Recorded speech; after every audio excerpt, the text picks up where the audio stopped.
ang mga dahilan kung bakit mahalaga ang ating konstitusyon at papel ng bawat isa sa demokrasya. Para sa inyong gawain, mangyaring magsaliksik patungkol sa kasanayan ng politika ng Pilipinas. Ay lamang, paalam at salamat.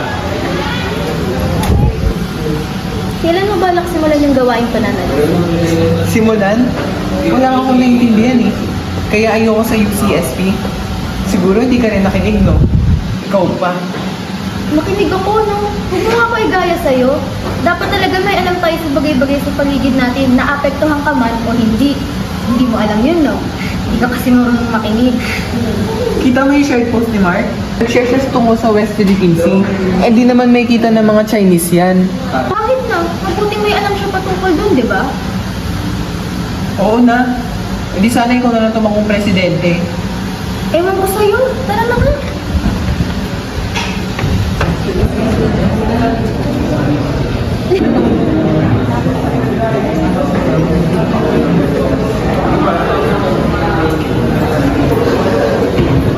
May pinapagawa si sir, no?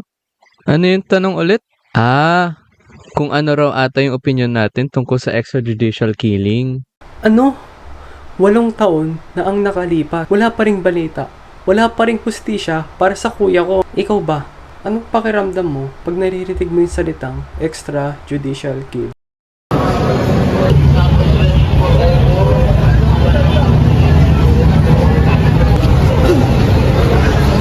Iwan ako ng haliang ko sa school. Kamusta pag-aaral?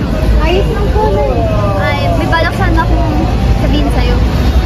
Bigla kasi nagpahayag yung barangay chairman na kailangan na daw natin bumalik sa bahay. Yung tunay na nagmamayari, nagbabalak ng magsampa ng kaso. Naalala mo, noong 2013, muntik na rin nila tayong palayasin eh. May tatayo raw kasi sila doon. Eh, ang problema, wala naman tayong mag-isipatan. Kahit sa tita mo, kung tayo kasya doon, saka baka makaabala pa tayo. Ang gulo naman. Hindi ko maintindihan kung bakit kami pinapaalis. Hindi ba karapatan naming manatili doon dahil pamamahay namin yun? Hay nako! Nakakaya mo? Nako, ayaw na kitang tanongin pa. Sandali, sorbetes ng katapat yan. Bibilang kita.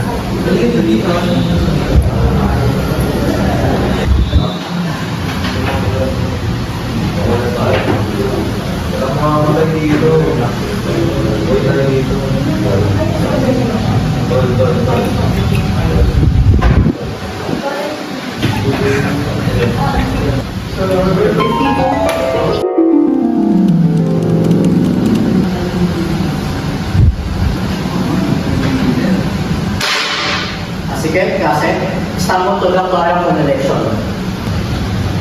Ganun ka yung pilit ng pastor. Oo nga, hindi ko rin maintindihan. Pues dices, no estás escuchando, todos ustedes merecen obedecer. Ako may pinagod ako.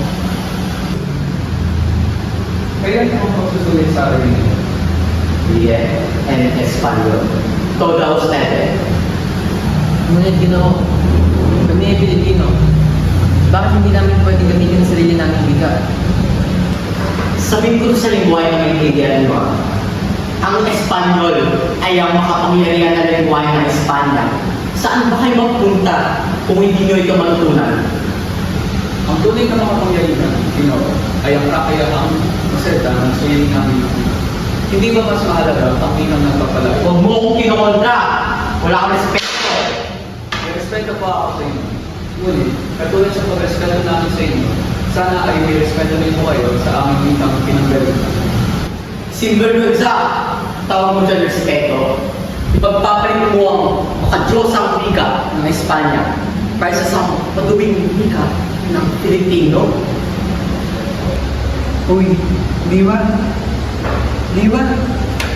Tutulog-tulugan ka ba? Ay, ano? Kinain ko na yung binili kong sorbetes para sa'yo. Muntik na kasi matunaw, haba kasi natulog mo. Bakit mo ba ako ginising? Ang ganda ng panaginip ko eh. Magtatangalian na kasi. Kakainin na natin yung inihanda ni Tita. Oh, sige, tara. Saan ba? Ano ko ba? Grabe yung panaginip ko. Oh, bakit? Ano nangyari? Ewan ko eh, pero sobrang makatotohanan. Oo. Parang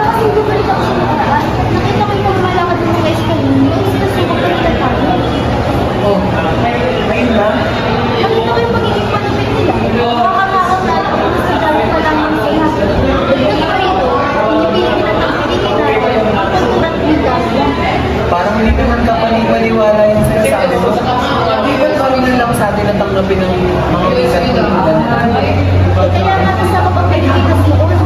Kaya tanggap tayo ng tanggap, hanggang sa tayo tanggap at maubos. Hindi ba pamilya? Sa dinamik namin, ngayon ko naman yung napagtanaw,